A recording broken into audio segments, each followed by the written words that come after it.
Assalamualaikum warahmatullahi wabarakatuh. Kembali lagi di channel Suketirang. Di kesempatan kali ini saya akan bawakan sebuah cerita yang berjudul Dendam Arwah Sulastri. Bagi kalian yang ingin bacanya secara langsung, bisa kunjungi link yang sudah saya sertakan di kolom deskripsi. Sebelum cerita ini dimulai, jangan lupa untuk like, komen, subscribe channel ini, dan juga tekan lonceng notifikasinya, agar kalian semua tidak ketinggalan cerita-cerita terbaru dari kami. Tentunya tanpa berbasa-basi lagi. Langsung saja kita masuk ke ceritanya. Pak Jiman, seusai pesta miras dengan teman-temannya, pulang melalui jalan perbatasan desa yang merupakan sebuah jalan yang sisi kanan kirinya terdapat pohon-pohon rimbun dan sebuah jurang yang dibawahnya sungai. Sungai dinamakan Sungai Kantil Mayit. Sungai yang kata orang-orang sekitar sering tercium aroma bunga kantil, dan tak lama setelahnya berganti dengan bau busuk yang menyengat di saat-saat tertentu, sehingga jarang sekali ada orang ke situ. Pak Jiman berhenti ketika matanya melihat seorang perempuan berbaju kuning, rok hitam panjang, dengan rambut panjang rapi tergerai. Otak mesum Pak Jiman pun mulai tergerak, apalagi posisinya yang setengah sadar karena minuman keras. Neng, lagi ngapain sendirian di sini? Dari mana? Mau kemana? Tanya Pak Jiman sambil mata nakalnya melihat bentuk tubuh perempuan itu. Habis dari desa sebelah, Pak. Takut jalan sendirian, makanya saya nungguin Bapak biar bisa jalan bareng. Kata perempuan itu datar. Pucuk dicinta, ulam pun tiba. Pikir Pak Jiman. Ini kesempatanku. Kali aja aku bisa mencicipi tubuhnya yang lumayan seksi ini. Walah, ya udah Neng kalau begitu. Pas banget Neng ketemu sama saya. Pak Jiman bersemangat. Iya Pak, ayo anterin saya pulang Pak. Jawab perempuan itu. Ayo Neng. Sambil berjalan mendekati perempuan itu. Kita naik andong itu aja Pak. Tiba-tiba perempuan itu memotong sambil menunjuk ke arah andong. Lah, kok ada andong? Perasaan dari tadi gak ada deh. Pak Jiman berbicara dalam hati dengan penasaran. Mungkin aku terlalu fokus dengan perempuan itu, pikirnya. Ya udah Neng kalau begitu, ayo naik. Lanjut Pak Jiman. Setelah Pak Jiman membantu perempuan itu naik, Pak Jiman pun ikut naik dan duduk berhadapan dengan perempuan itu. Andong pun mulai berjalan pelan. Ngomong-ngomong, nama Neng siapa? Dari tadi belum kenalan kita. Kata Pak Jiman membuka percakapan. Tak ketinggalan senyuman genitnya. Saya Sulastri Pak, biasa dipanggil Lastri. Balas perempuan itu dengan senyum. Oh, saya Jiman, tinggal di desa seberang, desa Muara Ujung Wetan Neng. Aduh, sungguh Bapak baru melihat perempuan secantik Neng Lastri. Bikin Bapak gak bisa tidur di malam ini. Goda Pak Jiman dengan gombalannya. Bapak bisa aja deh, jawab Lastri dengan datar. Tanpa buang-buang waktu karena takut keburu sampai rumah perempuan itu, Pak Jiman pun melancarkan aksinya. Dia mulai berani memegang tangan Lastri, dan Lastri pun diam saja. Kok dingin banget tanganmu Neng? Tanya Pak Jiman heran. Iya, saya kedinginan Pak, jawab Lastri. Oh, kalau begitu Bapak bikin hangat ya Neng, balas Pak Jiman mulai berani belak-belakan. Iya Pak, ucap Lastri masih datar. Mendengar itu, Pak Jiman pun berpindah ke tempat duduk di sebelah Lastri dengan tetap memegang tangannya. Pak Jiman mulai sedikit lebih berani. Diciumnya tangan Lastri, dan Lastri hanya diam saja dengan tatapan kosong masih ke depan. Dirangkulnya perempuan yang bernama Lastri itu. sambil tangan kirinya menyusuri tangan sampai pundak, leher dan wajah Lastri. Dia menolehkan wajah Lastri dengan tangan kirinya, sehingga wajah Pak Jiman dan Lastri saling berhadapan. Pak Jiman pun mulai mendekatkan bibirnya dengan bibir Lastri. Sambil menutup mata, Pak Jiman melancarkan aksinya. Namun saat sudah mulai dekat, Pak Jiman tiba-tiba mencium bau busuk bercampur bau anyir darah. Karena penasaran, Pak Jiman pun membuka matanya. Sontak Pak Jiman kaget setengah mati dengan apa yang dilihatnya. Perempuan yang bernama Lastri, yang tadinya cantik, seksi, kulitnya bersih putih, rambut panjang rapi, kini berubah menjadi menyeramkan. Mata kirinya berlubang mengeluarkan darah dan nanah yang bau. Wajahnya rusak dengan adanya luka goresan, seperti digores pisau di seluruh wajahnya. Siapa kamu? Tanya Pak Jiman ketakutan. Tanpa menjawab, Lastri hanya tertawa cekikikan. Melihat itu, Pak Jiman pun semakin takut dan berpindah duduknya di tempat semula. Pak Kusir, tolong berhenti. Ada setan. Teriak Pak Jiman tergagap. Pak Jiman menoleh ke arah kemudi kusir andong tersebut. Betapa kagetnya Pak Jiman.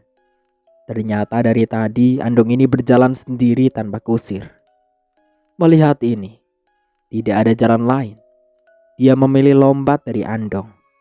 Daripada di sini terus bisa-bisa pingsan atau mati. Bruk. Tubuh Pak Jiman terguling-guling di tanah bebatuan.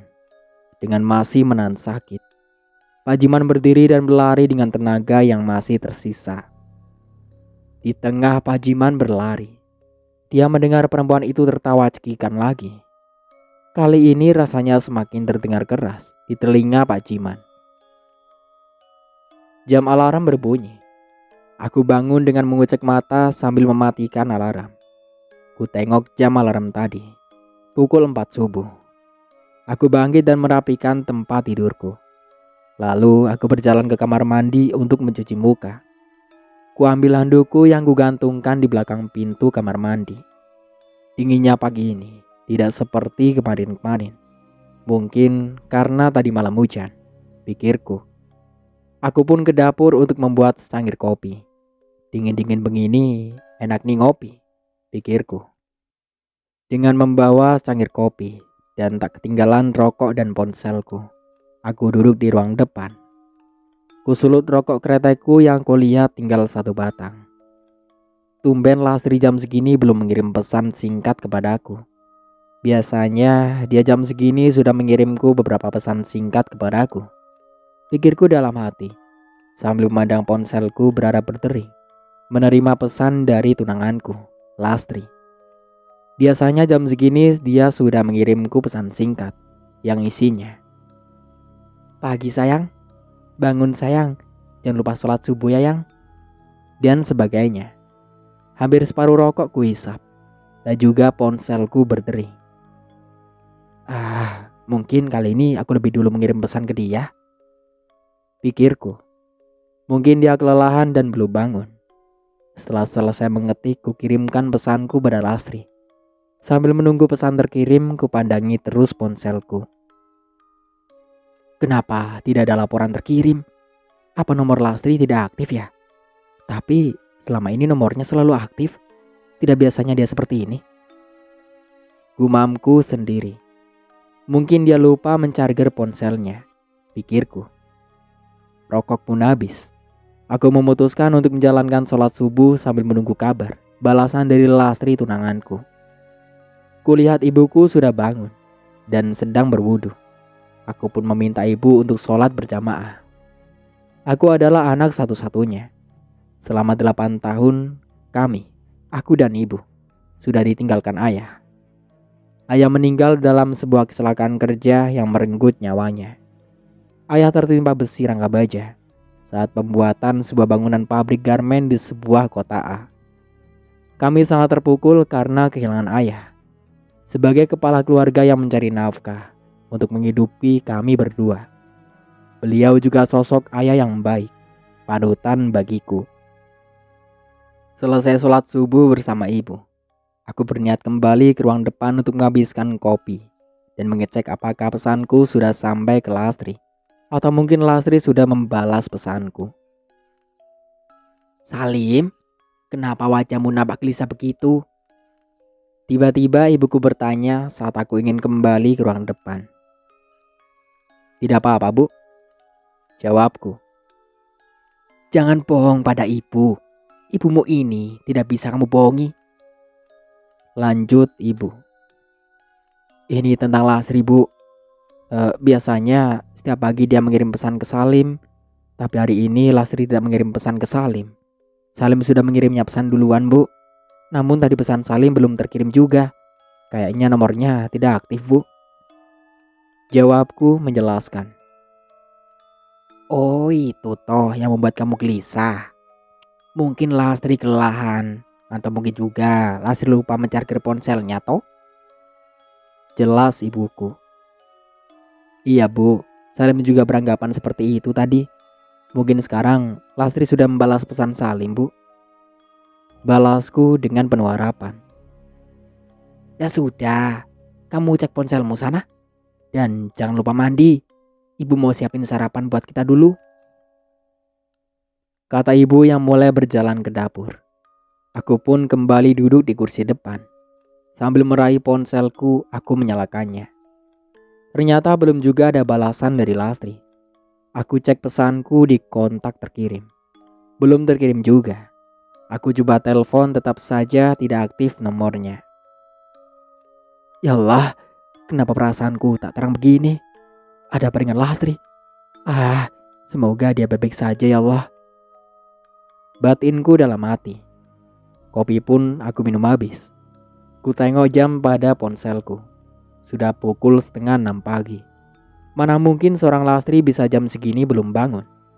Karena dia setiap hari terbiasa bangun jam 4. Atau mungkin sebelum jam itu.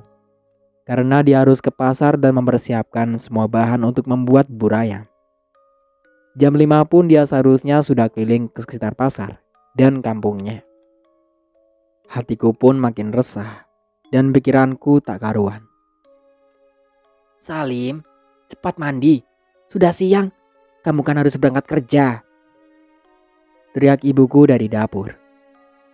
"Iya, Bu," jawabku.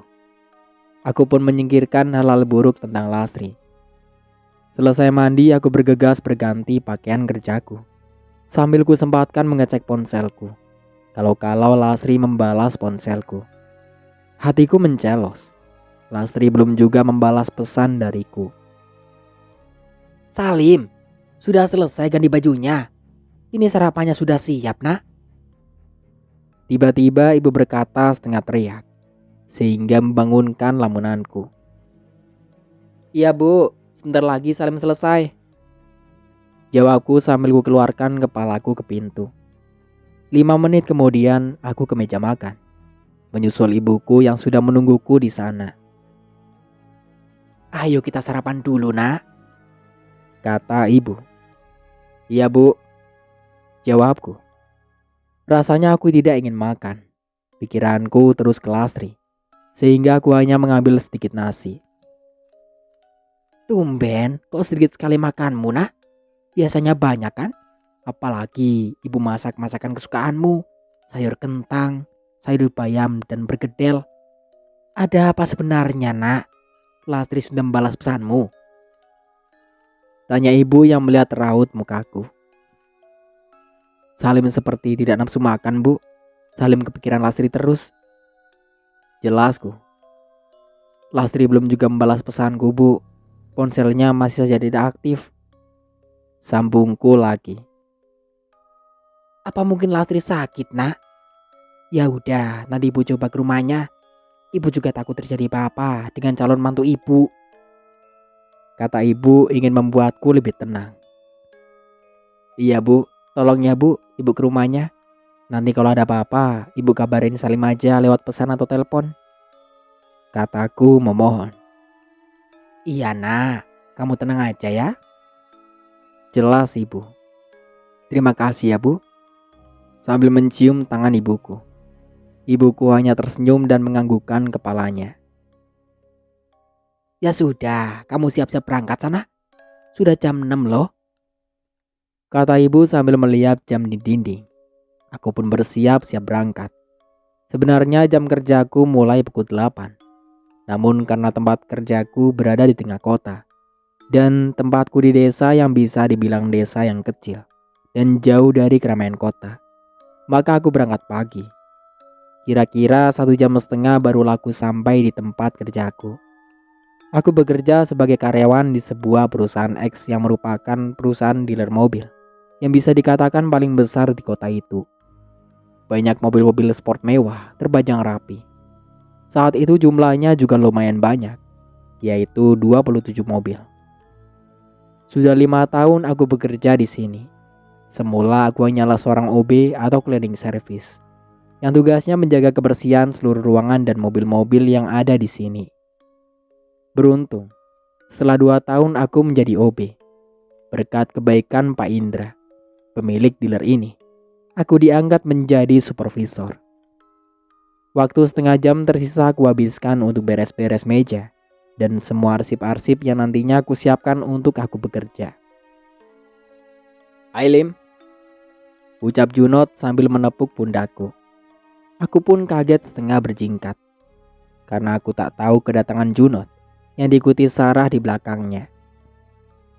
Gila kamu Not, bikin jantukku mau copot aja, kataku dengan sedikit geram. Melihat itu Junot dan Sarah pun mentertawakanku. Ya elah Lim, itu aja kaget. Kamu bersihin meja sambil ngelamun ya? Kata Junot sambil masih cengar-cengir. Enggak kok, siapa yang ngelamun? Lagian siapa yang gak kaget sih kalau digituin? Ungkapku sewot. Udah lama Salim, Junot kan emang orangnya gitu. Maafin ya, kata Sarah yang ingin menengahi. Walaupun aku seorang supervisor, aku tidak menganggap rendah bawaanku. Aku menganggap semua sama, yaitu kerja dengan orang. Seperti Junot dan Sarah, dia adalah teman baikku selama ini. Iya Rah, aku tahu kok. Udah biasa Junot kayak gitu, kataku. Oke Pak Supervisor, saya mau beres-beres dulu ya, kata Junot melangkah ke depan dengan masih cengar-cengir. Mas Salim kenapa? Ada masalah? Kalau mau cerita-cerita aja, Sarah dengerin kok, kata Sarah padaku. Ini sebenarnya tentang Lasri Sar, tunanganku. Hari ini tidak biasanya dia tidak SMS aku. Jangankan SMS, nomornya juga tidak aktif, sambungku. Terus Mas sudah coba datang ke rumahnya? Tanya Sarah. Belum, karena rumah Lasri agak jauh dari desaku. Lagian juga aku harus buru-buru berangkat kerja kan? Jawabku sambil menatap ponselku. Ya udah, nanti sehabis pulang kerja Mas Salim langsung ke rumah Mbak Lasri aja. Jadi Mas Salim gak kepikiran terus kayak gini. Mungkin aja ponselnya rusak Mas, apalagi gak ada pulsa. Hehehe, ungkap Sarah sambil garuk kepala. Ya kali aja, mungkin aku aja yang terlalu berlebihan, timpalku. Ya udah, aku ke depan dulu ya Mas. Mau bantu Junot ngecek mobil-mobil di depan, kata Sarah sambil melangkah ke depan. Aku pun hanya mengangguk tanda mengiyakan. Sebelum aku duduk di kursi, aku sempat menelpon nomor Lasri lagi. Nomor Lasri kembali tidak aktif. Pikiranku pun kembali dipenuhi rasa khawatir. Hari ini aku benar-benar tidak konsen untuk bekerja. Aku putuskan untuk pergi ke dapur untuk membuat cangkir kopi tanpa menyuruh Pak Didi, OB di sini. Loh, Mas Ali mau bikin kopi? Biar saya buatkan Mas, ucap Pak Didi yang tiba-tiba masuk ke dapur. Gak apa-apa Pak, saya lagi kepengen buat kopi sendiri aja. Bapak sudah bersihin mobil-mobil di depan, tanya aku mengalihkan perhatian. Iya, ini niatnya mau bersihin Mas, tapi tadi lihat Mas pas lewat sini, jawabnya. Oh ya gak apa-apa Pak, Bapak bersihin aja dulu mobil-mobilnya. Ini juga udah mau selesai bikin kopinya, Balasku meyakinkan. Ya udah, saya ke depan ya mas. Pak Didi minta izin. Iya pak, jawabku singkat. Aku pun kembali ke kursiku dengan secangkir kopi di tanganku. Aku keluarkan rokok yang kubeli sewaktu aku berangkat tadi pagi. Kuisap dalam-dalam rokokku, dan pikiranku terus saja tentang Lastri. Aneh, kenapa aku sebegitu gelisah dan sepanik ini ya? Hatiku seakan tidak enak, seperti terjadi sesuatu dengan Lastri. Gumamku dalam hati sambil mengisap rokokku. Pikiranku mulai kemana-mana, membayangkan apa saja yang mungkin terjadi dengan tunanganku Lastri. Mataku menatap jendela yang tembus ke jalan raya, tanpa mengabaikan kendaraan lalu lalang dengan ramainya. Lastri, apa itu Lastri? Gumamku. Aku pun berdiri mendekat ke jendela. Samar-samar kulihat seorang wanita berdiri di seberang jalan, memakai baju warna kuning dan rok panjang dengan tatapan ke arahku. Karena saking banyaknya kendaraan lalu lalang menghalangi pandanganku, aku pun keluar untuk memastikan itu Lastri atau bukan. Setelah sampai di depan, anehnya wanita tadi sudah tidak ada. Kemana perginya dia? Apa dia Lastri? Gumamku sambil terus mata ini mencari-cari wanita tadi. Aku yakin tadi itu Lastri. Matanya, rambutnya, pakaian dan roknya sama persis seperti punya Lastri. Mas Salim kenapa? Lihat apaan sih? Tanya Sarah yang tiba-tiba muncul, membuyarkanku. Nggak apa-apa kok. Cuma tadi aku kayak lihat orang mirip banget sama Lastri. Jawabku kembali, mataku mencari wanita yang mirip Lastri tadi. Mana mas? Nggak ada tuh. Mas salah lihat kali. Pasti mas kepikiran sama Mbak Lastri ya. Makanya ke bawah halu gitu. Kata Sarah menjelaskan. Mungkin juga ya Sar. Yaudah, aku mau masuk ke dalam lagi ya. Kataku sambil berjalan ke dalam. Jam seakan lama sekali berputar. Sementara keinginanku ingin segera ke rumah Lastri untuk mengetahui apa yang terjadi. Kalaupun dia sakit, pasti sakitnya parah. Aku khawatir karena Lastri hidup seorang diri. 3 tahun lalu, ibunya meninggal karena sakit kanker otak. Sedangkan ayahnya sudah lama bercerai dan menikah lagi sejak Lastri masih berumur 3 tahun. Ponselku berdering. Seketika itu membangunkan lamunanku. Ternyata telepon dari ibuku. Halo, assalamualaikum nak. Ibuku mengawali pembicaraan. Iya, waalaikumsalam bu. Bagaimana bu? Ibu sudah ke rumah Lastri? Gimana keadaannya bu? Apa Lastri sakit? Parah kah bu? Tanyaku dengan pertanyaan yang memberondong. Sudah nak, tapi ibu tidak menemukan Lastri di rumah. Rumahnya terkunci. Ibu tadi sempat takut kalau Lastri kenapa-napa di dalam. Sama ibu minta bantuan tetangga sekitar untuk mendobrak pintu Lastri. Ungkap ibu. Lalu bagaimana Lastri bu? Dia kenapa? Potongku. Dengarkan dulu nak.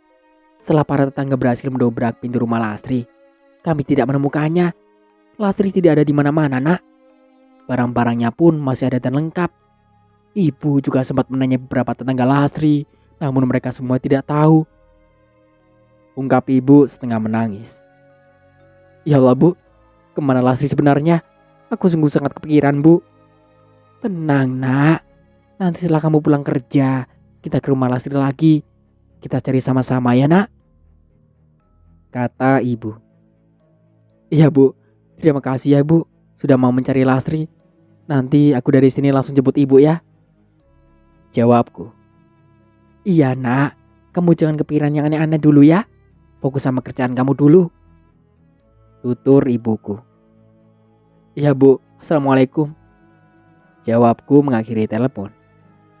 Iya nak, waalaikumsalam. Sungguh hari ini pikiranku terus memikirkan Lastri. Entah mengapa aku sangat mencemaskannya. Ingin rasanya segera pulang saat ini juga untuk mencari Lastri. Tapi mau bagaimanapun pekerjaanku merupakan tanggung jawab dan kewajibanku. Jam pun menunjukkan pukul 5 sore. Aku bersiap-siap untuk pulang. Setelah sampai rumah, ibuku ternyata sudah menungguku di depan rumah. Tanpa basa-basi, aku dan ibuku langsung menuju rumah Lastri. Sesampainya di sana, aku langsung mencoba masuk ke rumah Lastri. Namun hasilnya nihil. Aku dan ibu tidak menemukan Lastri dimanapun. "Ibu, sebenarnya kemana Lastri, Bu?" kataku terisak. "Sabar sayang, coba kita tanya-tanya lagi ke tetangga ya," usul ibuku. Tanpa menjawab, aku pun langsung keluar dari rumah Lastri, ke rumah tetangga sebelah Lastri. Sudah lebih dari 10 rumah aku tanyai, namun semuanya bilang tidak tahu tentang kepergian Lastri. Lim, lagi ngapain kamu? Kok kayaknya gelisah begitu?" tanya Udin tiba-tiba yang entah dari kapan. Dia sudah di belakangku. "Din, kamu lihat Lastri nggak?" tanya aku langsung. "Enggak tuh, emang dia kenapa? Kayaknya kamu gelisah bener," tanya Udin balik. "Sehari ini Lastri nggak ada di rumah, kabarnya pun nggak ada. Aku khawatir dia kenapa-napa, Din," jawabku. Mungkin dia pergi sama pacar barunya, ninggalin kamu yang gak punya apa-apa," kata Udin yang sangat membuat hatiku geram. Namun aku memilih diam karena aku lebih ingin fokus ke pencarian Lastri. Aku pun meninggalkannya. Aku sudah tidak heran dengan Udin dan beberapa laki-laki di kampung Lastri. Ban motorku pun sering dikempesin saat aku sedang ngapel di rumah Lastri, karena mereka menyukai Lastri dan iri melihatku bisa memiliki Lastri, karena Lastri merupakan bunga desa di kampungnya. Tak terasa sudah 3 jam lebih aku dan ibuku mencari Lastri, sampai aku mendatangi tempat-tempat yang sering dia lewati saat berkeliling berjualan bubur ayam. Namun hasilnya tetap saja nihil. Tak ada tanda atau petunjuk sedikit pun tentang Lastri. Akhirnya aku dan ibuku sepakat untuk pulang. Besok aku mencarinya lagi sendiri. Sesampainya di rumah, aku pun langsung membaringkan tubuh lesuku ke tempat tidur. Sempat terpikir olehku perkataan Udin tadi. Apa memang Lastri mengkhianatiku dengan pergi bersama orang lain? Tidak mungkin. Lastri bukan orang seperti itu. Aku tahu betul dia. "Mas Salim, tolong aku Mas." "Lastri, kenapa kamu? Dari mana aja? Aku sehari ini mencari kamu. Kenapa kamu minta tolong?" kataku mendekati Lastri. "Tolong Mas, tolong aku," jawab Lastri terus mengatakan kata tolong. "Nak, bangun nak. Kamu mimpi ya?" Ibu berkata sambil menepuk-nepuk pipiku. Sontak aku terbangun dari tidurku. "Bu, aku mimpi Lastri, Bu. Dia terus saja meminta tolong. Apa mungkin dia sedang diculik, Bu?" kataku gelisah. "Tenang nak, itu cuma mimpi," jawab ibuku. "Ini bukan hanya sekedar mimpi, Bu. Sangat jelas di mimpiku kalau Lastri sedang mengalami masalah. Dia terus minta tolong, Bu, dan wajahnya pun sangat sedih," sanggahku. "Apa mungkin kau harus lapor polisi, nak? Mungkin dengan cara itu kita bisa menemukan Lastri," usul ibu. Aku hanya terdiam.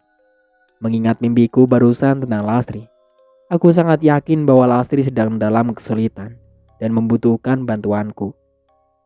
Apa aku hanya berdiam diri saja di sini? Dan kalaupun aku harus menolongnya, aku harus kemana? Sedangkan aku tidak tahu Lastri ada di mana. Apa mungkin aku mengikuti saran ibu untuk lapor ke polisi? "Ya udah, kamu tidur lagi ya nak. Besok kita pikirkan lagi masalah ini," kata ibu membuyarkan lamunanku. Aku hanya mengangguk dan kembali merebahkan tubuhku. Bagaimana aku bisa tidur, sedangkan tunanganku sedang membutuhkan bantuanku? Jam menunjukkan pukul 4 pagi. Aku bangun dari tempat tidurku.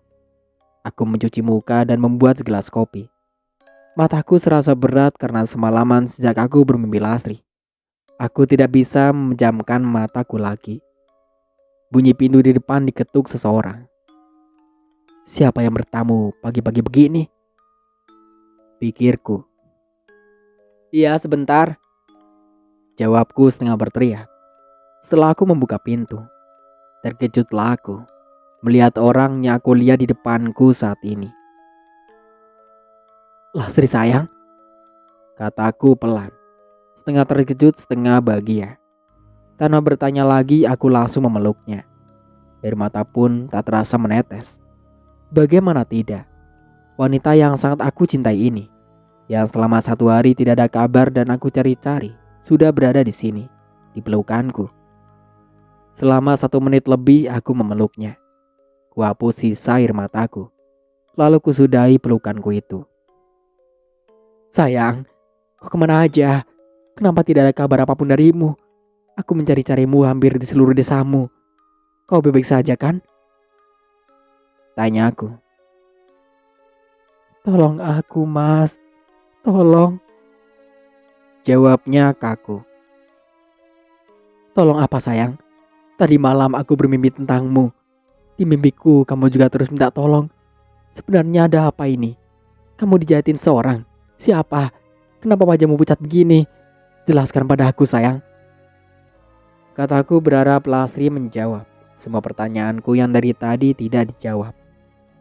Bukannya menjawab pertanyaanku, Lastri hanya diam dengan tatapan kosong. Dia lalu berputar balik membelakangiku dan melangkah menjauhiku. Melihat itu, aku pun berusaha mengejarnya. Namun tiba-tiba saja Lastri hilang, lenyap entah kemana. Lastri, sayang, kemana kamu? Aku berteriak sambil terus mencarinya. Salim, sedang apa kamu di sini? Ibu dengar kamu sebut-sebut nama Lastri barusan. Apa Lastri barusan kesini? Tanya ibuku dengan sedikit mengagetkanku. Iya bu, tadi Lastri kesini. Tapi setelah aku menanyainya, Lastri justru bilang minta tolong seperti di mimpiku bu. Terus dia pergi begitu saja, tanpa mengatakan apa-apa pada Salim. Saat Salim kejar Lastri, dia sudah menghilang entah kemana.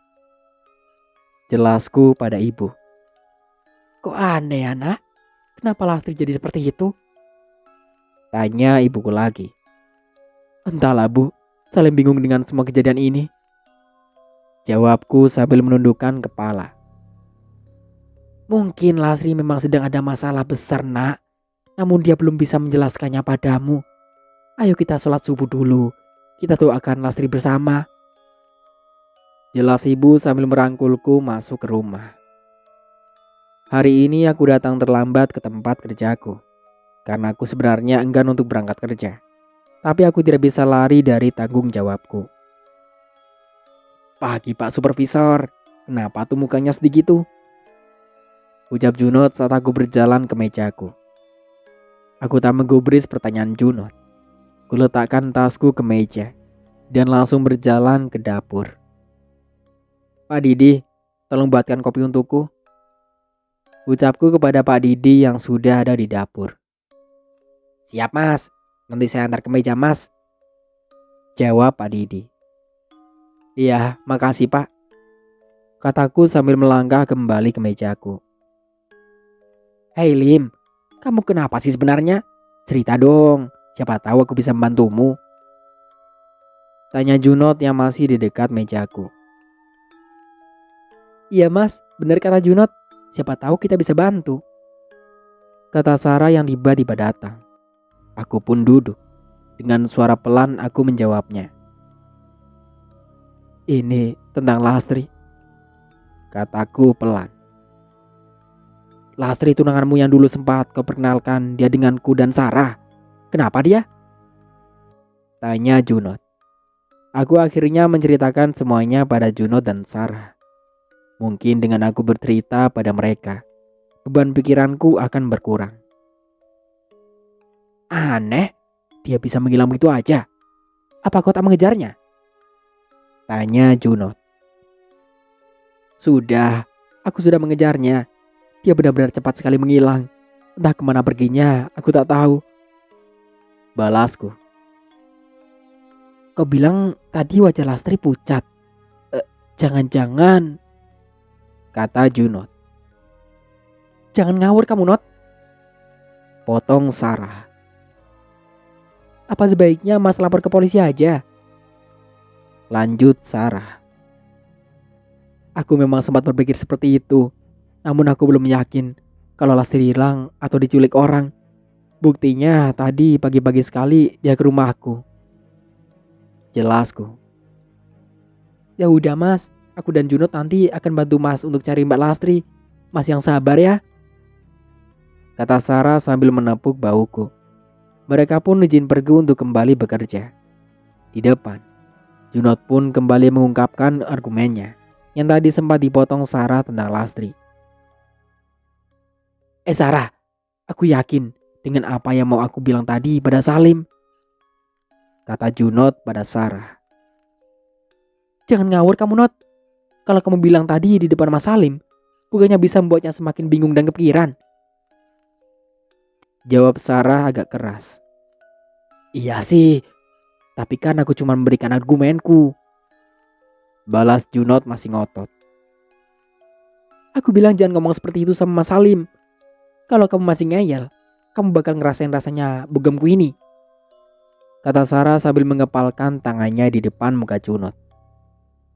Iya, galak bener jadi cewek, jawab Junot sedikit ngambek. Pulang kerja aku pun langsung mencari Lastri lagi. Kali ini aku mau fokus melakukan pencarian di tempat-tempat Lastri jualan. Mungkin saja ada orang yang tahu. Lim, lu masih nyari Lastri? Tanya Udin saat aku lewat di pos ronda. Iya, jawabku singkat. Udahlah, gak usah dicari. Dia udah bahagia sama orang lain. Sambung Asep yang memang sedang nongkrong dengan Udin. Hatiku rasanya sakit mendengar perkataan mereka. Darahku mendidih menunjukkan emosiku naik. Namun percuma aku meladeni mereka. Aku kembali memikirkan Lastri untuk meredam emosiku ini. Aku pun pergi tanpa menanggapi mereka. Malam pun semakin larut. Waktu menunjukkan jam 9 malam. Tak terasa sudah berjam-jam aku mencari Lastri. Namun hasilnya saja tetap nihil. Tidak ada sedikit pun titik cerah tentang perginya Lastri. Orang-orang yang kutanyai termasuk langganan Lastri pun tidak tahu. Aku pun memutuskan untuk pulang. Dengan wajah lesu aku melajukan motorku menuju rumah. Sesampai di rumah, ibu langsung bertanya tentang Lastri padaku. Namun aku hanya menggeleng lesu sambil melangkah menuju kamar. Karena kelelahan aku pun tertidur. Di sisi lain, di kampung Lastri, Udin, Asep, Cahyo dan Agus sedang nongkrong sambil meminum minuman keras. Gus, lu beli minuman lagi sono? Udah mau habis nih, kata Udin sambil memberikan uang 100 ribuan kepada Agus. Oke Din, Cahyo, temenin gue yuk, balas Agus. Lo takut Gus? Kata Cahyo. Enak aja, gue cuma pengen ada temen ngobrol di jalan, biar gak sepi. Ayo cepet, jangan banyak bacot, balas Agus sambil menarik tangan Cahyo. Cahyo pun pasrah dan ikut Agus untuk membeli minuman. Karena tempatnya lumayan jauh, yaitu di kampung sebelah. Mereka berangkat dengan motor Udin. Di tengah perjalanan,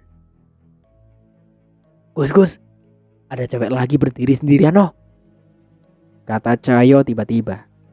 Sampai Agus pun mengerem motornya. Gila tuh cewek, jam segini ngapain di sini? Tunggu siapa coba? Balas Agus penasaran. Gimana Gus? Kita sikat apa enggak? Kata Cahyo. Emang dasar otak mesum lu yuk. Udahlah kita tinggalin aja. Nanti Bos Udin lamaan nungguin lagi. Ntar kita juga yang kena damprat. Balas Agus tidak setuju. Karena Cahyo tetap bersikeras. Agus pun mengalah dan membiarkannya untuk mendekati cewek itu.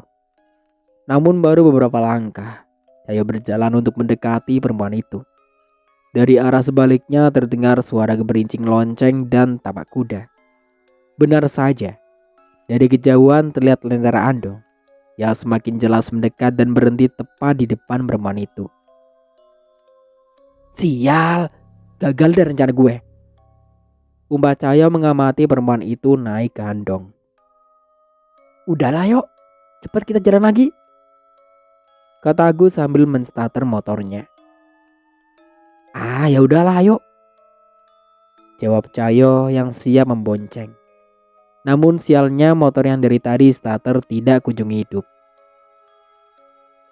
Sial nih motor, kenapa pakai acara macet segala di tempat kayak gini lagi? Tukas Agus. Agus dan Cahyo pun turun dari motor dan mulai memeriksanya. Gus, itu andong cepet bener jalannya. Seperti kudanya lagi ngamuk. Ucap Cahyo kaget karena andong itu sudah dekat dengan mereka. Minggir cepat, andong itu mau menabrak kita. Teriak Agus melompat menghindar. Namun naas, Cahyo yang tidak sempat berlari menghindar, tertabrak andong dan tubuhnya sempat terseret bersama motor Udin. Untuk sementara aku cukupkan dulu ceritanya sampai di sini. Sampai jumpa kembali di part berikutnya. Saya Mang Dayun pamit undur diri. Kurang lebihnya mohon maaf. Wassalamualaikum warahmatullahi wabarakatuh.